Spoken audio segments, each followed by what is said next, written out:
crenças, filosofias de vida e esfera pública. Vivemos em um país caracterizado pelas diversidades cultural e religiosa. Como lidar com tantas crenças e tradições diferentes? No Brasil, as liberdades de expressão, pensamento e crença são garantidas pela Constituição. O conhecimento sobre religiões pode incentivar o respeito à diversidade e, assim, contribuir para a construção da cidadania. Esferas pública e privada. Você já ouviu o ditado popular sobre não discutir assuntos considerados polêmicos, como religião e política? As religiões ajudam o ser humano a conectar-se com o que acreditam ser sagrado, construindo experiências de fé e esperança. Essas experiências podem ser compartilhadas tanto com pessoas que creem da mesma maneira, quanto com pessoas que creem de maneira diferente. E a política? É a arte ou a ciência de governar. No processo de governo, ideias e correntes políticas diversas são assumidas. Essas experiências também podem ser compartilhadas com pessoas que pensam de maneira igual ou diferente. Será que o diálogo é possível? Esse é um debate necessário, mas nem sempre nos damos conta da sua importância. Uma área em que se exerce alguma atividade intelectual ou física pode ser chamada de esfera. Cada esfera, assim como os espaços e as instituições, tem valores, regras e códigos de conduta próprios. De modo geral, as esferas podem ser divididas em públicas e privadas. É possível dizer que a esfera pública abrange as decisões que dizem respeito à coletividade e a esfera privada engloba o que é individual. As noções de público e de privado remontam à Grécia Antiga, a partir do século VII a.C. Nesse período, surgiram as polis, que eram cidades politicamente autônomas, isto é, cidades-estados que reuniam funções de defesa militar, administração, centro religioso e comercial. As duas principais cidades-estados gregas foram Atenas e Esparta. A religião exercia forte influência na polis e os templos tinham destaque na arquitetura grega. Para esse povo, os deuses habitavam os templos. Por isso, no alto das cidades gregas antigas, situava-se a Acrópole, lugar reservado aos templos dedicados aos deuses. A Ágora ficava na parte baixa da cidade e era outro espaço de destaque da arquitetura grega. Nessa praça, onde estava localizado o mercado, eram realizadas atividades religiosas, competições esportivas, assembleias, debates filosóficos e festivais. A Ágora era um espaço de reunião entre as pessoas. Também servia para discutir e executar regras para a cidade, além de ser um ponto de encontro dos filósofos para debater sobre os mais diversos temas. Ao redor da Ágora havia edifícios públicos e monumentos estimulando a circulação e a presença de pessoas que saíam de suas casas para ir até lá. Para os gregos antigos, a palavra oikos, que significa casa, não se referia a um local ou a uma construção. Oikos era o nome dado a uma família formada por chefe, o homem, filhos, esposa e escravizados, que conviviam em um mesmo ambiente. Nesse contexto, entendia-se o espaço público, ágora, como o oposto do privado, oikos. Acreditava-se que os assuntos do espaço privado não diziam respeito à comunidade e por isso não deveriam ser expostos.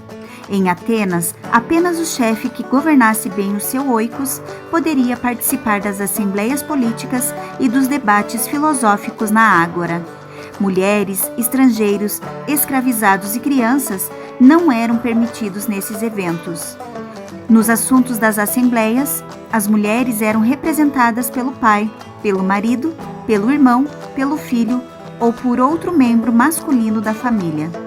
As mulheres atenienses podiam participar de festas religiosas, bem como ir a santuários e oráculos. Já os sacrifícios aos deuses eram ritos exclusivamente masculinos. De maneira geral, as mulheres atenienses não se envolviam em decisões políticas e atuavam muito pouco em espaços públicos. Elas se restringiam às obrigações religiosas, maternais e matrimoniais.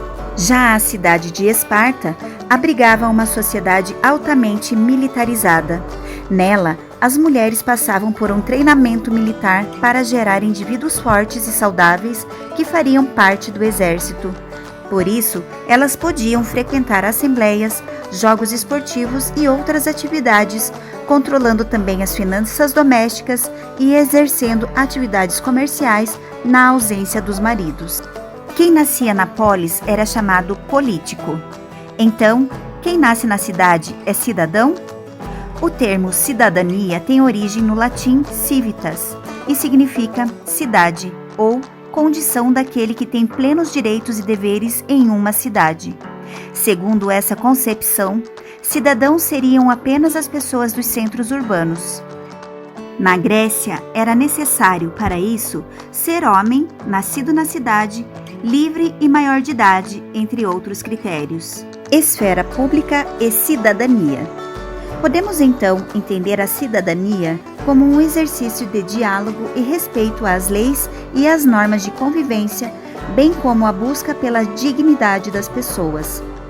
Hoje, entende-se que a esfera pública não está limitada a espaços de uso comum, como ruas, praças ou prédios públicos, e a esfera privada não está limitada ao âmbito doméstico.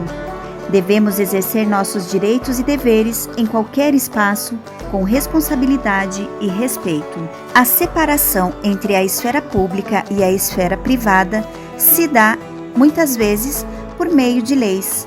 Quando há confusão entre as esferas, podem surgir algumas formas de corrupção.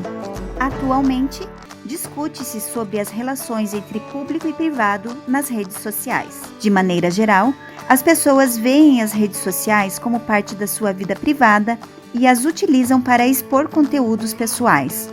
No entanto, existem páginas profissionais de servidores públicos e de instituições públicas que devem ser administradas visando ao bem comum a comunicação com o coletivo, não devendo refletir opiniões e escolhas pessoais. Como possibilidade de expressão, as redes sociais permitem aos cidadãos comunicarem-se uns com os outros, inclusive para buscar soluções e participar de manifestações políticas. Nesse caso, a esfera virtual também pode ser entendida como uma extensão da esfera pública, pois possibilita a expressão política. Sociedade plural.